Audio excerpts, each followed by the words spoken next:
ایک بوڑھے باپ نے اپنے بچے سے پوچھا کہ بیٹا یہ دیوار پہ کیا بیٹھا ہوا ہے؟ تو بیٹے نے کہا کوا. کیا کہا؟ کوا. بوڑھے نے پھر پوچھا. آج کی جو ینگ جنریشن ہے نا, وہ اپنے باپ کے زیادہ سوالات برداشت, بولو نا, وہ خدا کی قسم سارا دن موٹیویشنل اسپیکر کو سنتی رہے گی نا, پھر بھی اپنے باپ کی بات اس کو برداشت نہیں ہوگی. دم ہی نہیں ہے اس میں, معاشرے کی اصلاح ہے ہی نہیں. تو اس بوڑھے نے کہا کہ بیٹا یہ کیا ہے, یہ کیا ہے؟ تو بیٹے نے کیا جواب دیا؟ کوا. دوبارہ اس نے پوچھا بیٹا یہ کیا ہے؟ بیٹے نے کیا کہا؟ کوا. تیسری دفعہ پوچھا تو کوئی بہت ہی شریف خاندان کا بیٹا تھا, تو تیسری دفعہ میں سوال برداشت کر گیا. ورنہ آج نوجوان کے پاس بوڑھے باپ اور بوڑھی ماں کو برداشت کرنے کا حوصلہ نہیں ہے. 2-3 سوالات پر ہی آگ بگولا ہو جاتے ہیں. وہ مجھ سے کہتے ہیں میرے ابا ایسے, میرے پاپا ویسے. او بھائی, اگر تیرے ابا اچھے ہوتے تو اچھا تو دوست بھی ہو تو اس کے ساتھ اچھا سلوک کرنا چاہیے نا. ابا اما تو خراب ہو پھر اچھا سلوک کرنے کا حکم, اس لیے کہ ان کے احسانات ان کی برائیوں سے بولو زیادہ ہیں. جو احسان انہوں نے کر دیا وہ ایسا آپ پر احسان کر دیا ہے کہ اب اس کا بدلہ قیامت تک آپ نہیں چکا سکتے.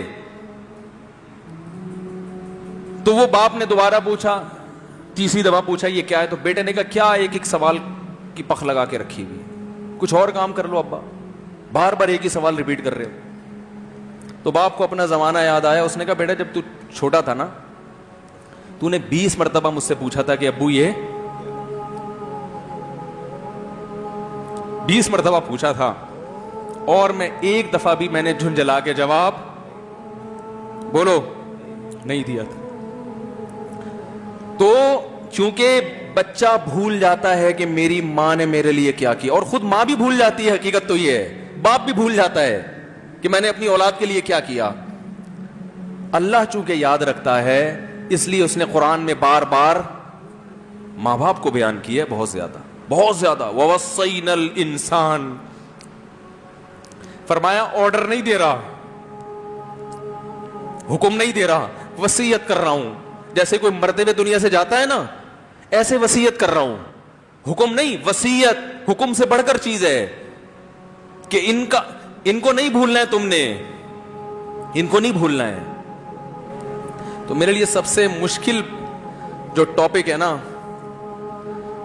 وہ والدین کے حقوق پہ بات ہے, کیونکہ جذبات بولنے نہیں دیتے, ساتھ دماغ کو اپنا ہٹاتا ہوں میں.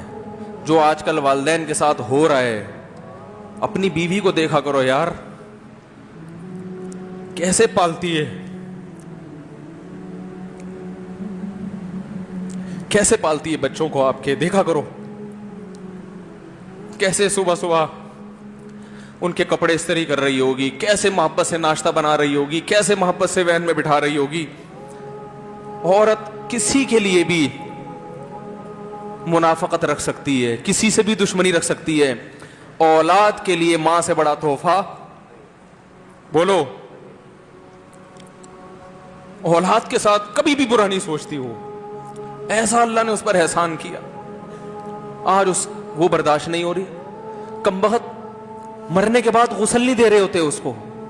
باپ مر گیا فوراً عیدی سینٹر غسل کے لیے, ماں مر گئی عیدی سینٹر. او بھائی اب تو آخری سفر ہے, بیٹی کو چاہیے ماں کو گود میں بٹھا کے غسل دے, فخر کرے, اس کی باڈی پہ ہاتھ نہیں لگا رہے, مر گئی ہے. کیسے یہ ہے؟ تو اللہ کے ہاں میرے بھائی تمہاری دولت کی کوئی ویلیو بولو نہیں ہے. تم کتنے بڑے سائنٹسٹ بن جاؤ, پہلے انسان بنو. انسان کچھ دنیا سلوٹ کرے گی مرنے کے بعد, خدا نہیں مانے گا. بہت سے لوگوں کی قبروں پہ 21 توپوں کی سلامی ہوتی ہے, بڑے بڑے پروٹوکول دیے جاتے ہیں. آخرت میں پتا چلے گا کہ کتنی توپوں کی سلامی کا مستحق تھا, کتنی توپوں کی سلامی کا حقدار تھے, آخرت میں پتا چلے گا.